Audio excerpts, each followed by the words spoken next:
안녕하세요. 화목한 삶의 황승현 목사입니다. 오늘은 이사야 41장 21절에서 29절 말씀입니다. 여러분, 지금 바벨론 포로에 잡혀있는 이스라엘 상황이 어떻습니까? 그들의 마음의 상황이 어떻습니까? 마루둑이라는 우상을 섬기는 바벨론 가운데 사는 이스라엘 백성들은 그 우상의 유혹에 직접적으로 노출되어 있는 상황입니다. 왜 유혹을 받을 수밖에 없는 상황인가? 우리가 너무 잘 알듯이 그 당시의 전쟁은 그들이 섬기고 있는 신들과 신의 전쟁이었죠. 그런데 이스라엘이 이방 나라에 패한 겁니다. 그러니까 이방 신에게 하나님이 패했다고 생각하고 있는 겁니다. 그렇게 패해서 바벨론 제국 포로로 가 있는데 바벨론은 무너지지 않을 것 같습니다. 승승장구합니다. 그러니 이 바벨론의 신 마루둑이 더 위대해 보일 수밖에 없는 겁니다. 그에 비해 그들의 신 하나님은 초라하게 느껴질 뿐입니다. 그러니 그들이 생각하기에 패배한 하나님을 따라가기보다 승리의 신 마루둑을 따라가는 것이 맞다고 생각하는 사람들이 있었을 겁니다. 그렇게 패배감을 안고 살아가는 자에게 하나님의 회복의 메시지, 바벨론의 멸망과 이스라엘 회복의 약속이 귀에 들어올 리가 있겠습니까? 그러나 그들은 모르고 있지요. 하나님이 패배한 것이 아닙니다. 아예 그 전쟁에 참여한 적이 없으시지요. 근데 이대로 놔두면 안 되겠는 겁니다. 하나님을 오해하고 있는 그들을 향하여서 하나님이 누구신지, 이방의 실체가 무엇인지 정확하게 알릴 필요가 있었던 겁니다. 먼저 이것이 해결되어야 하나님의 회복의 메시지가 귀에 들어오는 겁니다.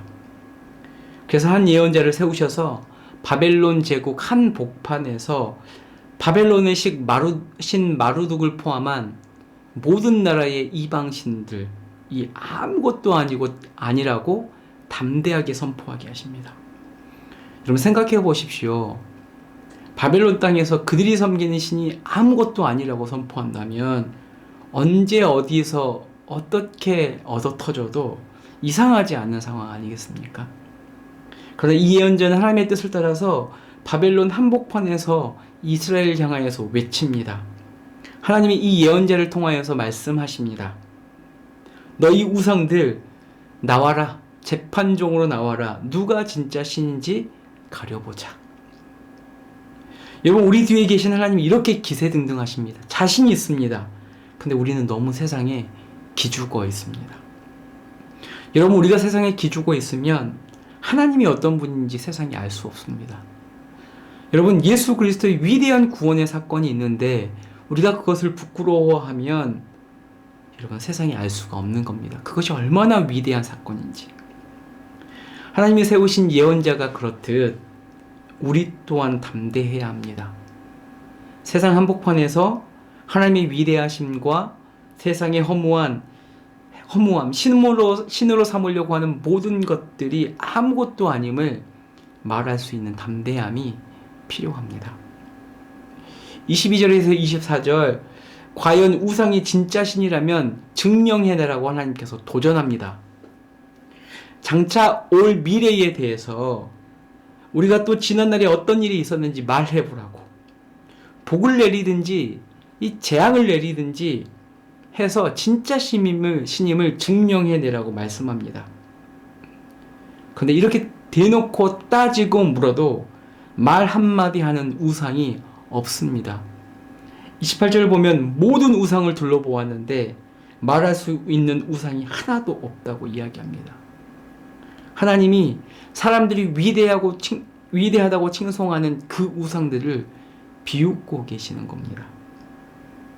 하나님은 세상을 이렇게 하찮게 여기시는데 우리는 너무 여전히 세상을 위대하게 바라보고 있는 겁니다. 우상이 말하는 장차 다가올 일에서, 우상이 말하지 못하는 다가올 일에 대해서 하나님이 입을 열어서 말씀하십니다. 북방에서 한 사람을 일으켜서 고관들을, 이 지배자들을 멸망시킬 사람을 보내시겠다고 이야기합니다. 바벨론을 멸망시킬 바사왕 고레스의 등장을 예언하시는 겁니다. 고관들을 석회같이 토기장이가 진흙을 밟듯이 밟아버리게 만들겠다고 예언하십니다. 그와 더불어 예루살렘에 기쁜 소식을 전할 자를 주시겠다고 말씀하십니다.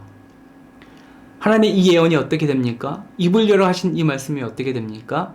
그대로 이루어집니다. 일어날 수 없을 것 같았지만 하나님이 계획하고 말씀하시니 이루어졌습니다. 하나님이 장차 올 일에 대해서, 역사에 대해서, 미래에 대해서 정확하게 말하실 수 있는 것은 누가 옆에서 조언했기 때문이 아닙니다. 그 이유는 하나님이 모든 역사를 계획하시고 창조하시고 고레스라는 왕까지도 사용하실 수 있는 능력자이시기 때문입니다. 하나님만 계획하시고 실행하시고 성취하실 수 있습니다.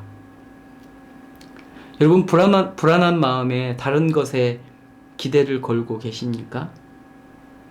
여러분, 우리의 평안은 단순히 미래를 알아서 평안을 얻을 수 있는 것이 아닙니다.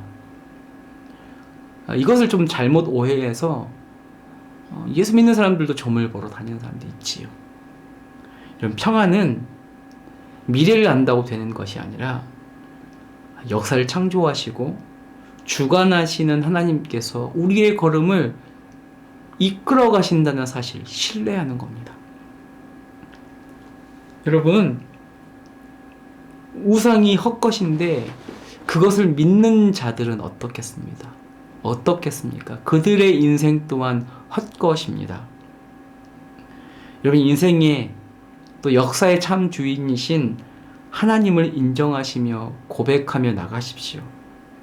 하나님의 주권과 사랑을 믿으면서 두려움 없이 나가십시오. 내가 걷는 이 길이 혹 굽어돌 수 있습니다. 그런데 하나님은 결코 실수하지 않으십니다. 물론 내 목표가 하나님의 목표가 아닐 수 있습니다. 그러나 그분을 신뢰하십시오. 그분이 이끄시는 걸음이 맞습니다. 그분이 우리의 걸음을 이끄시니 헛된 우상을 바라보지 않고 주님을 바라보는 우리가 되기를 소망합니다. 기도하겠습니다. 하나님이 우상들에게 말을 거십니다.